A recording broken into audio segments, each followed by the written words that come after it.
Committee. It's been warned that drugs could be delayed at the border, possibly for months, and that could have devastating consequences. CNN's Samuel Burke reports. And there you go. So it's routine. Routines that are part of the fabric of the UK's National Health Service.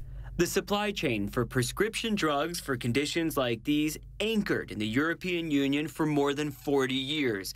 Now that arrangement is at risk under a no-deal Brexit.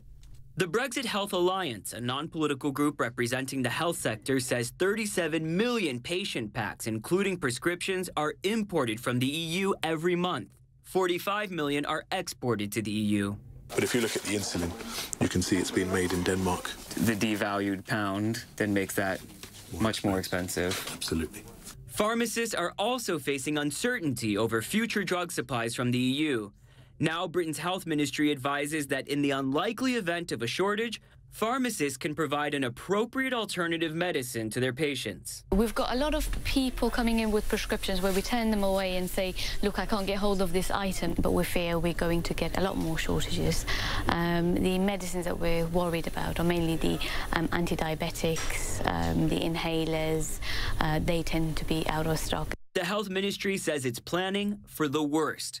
500 companies that supply medicines and medical supplies told to increase stockpiles by another 6 weeks, to expect delays of up to 6 months at the borders due to new customs checks, to seek alternate routes of shipment for drugs, including air freight, and increase additional warehouse capacity for drugs at ports. That also includes increasing refrigerator capacity at warehouses to stockpile medicines like insulin that must be kept at low temperatures. And what about people who say that we're scaremongering, talking about stockpiling drugs? I think that having pharmaceutical companies stockpiling is in order to reduce the risk of scaremongering. We need to know that in the worst case scenario, if there is no deal and there's lots of disruption at the borders, then we have put the right plans in place. The fear is real, but the Brexit Health Alliance says if Theresa May gets her plan through, it would meet the major concerns of the health industry. Medicines and medical supplies would continue to cross borders without customs checks during a transition period.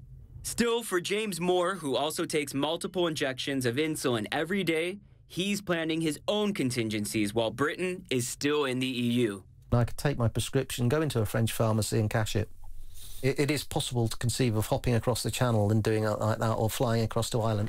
This holiday season, the one gift James and many others desire above all, an end to the uncertainty for what comes after Brexit. Samuel Burke, CNN, London.